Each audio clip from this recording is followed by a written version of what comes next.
You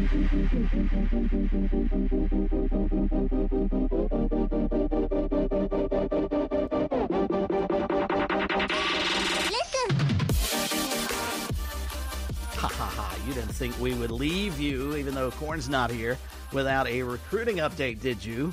Silly people.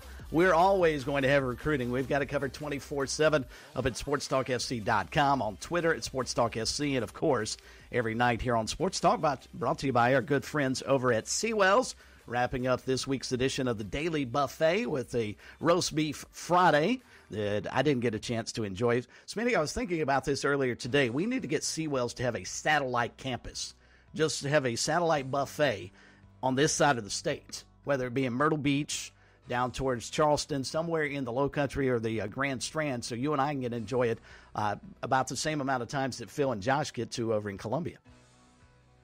Smartest thing you've ever said, Chris. I appreciate that. I worked hard. I'd like a satellite location here at the station. That'd be nice. See, that could work too. During the breaks, just walk down the hallway.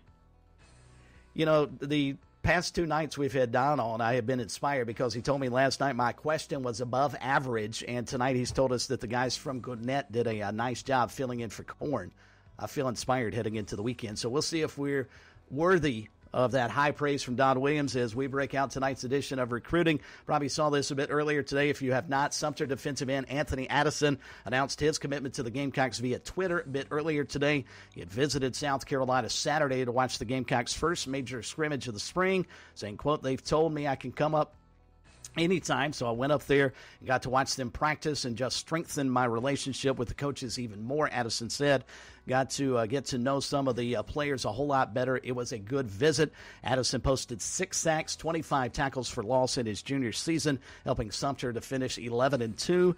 The edge rusher is the 4th USC commitment for the 2025 class and 2nd on the defensive side of the ball, joining Abbeville safety DeMarcus Leach, who committed to the Gamecocks earlier this week. Addison also received offers from Tennessee, Duke, Georgia Tech, West Virginia, Coastal Carolina, Appalachian State, Charlotte, Cincinnati, Georgia Southern, Georgia State, USF, Liberty, among others.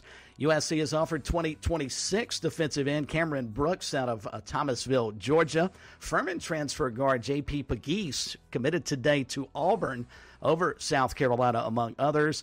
And also, we saw that Clemson forward R.J. Godfrey is reportedly in the transfer portal. We'll circle back to that in just a quick second.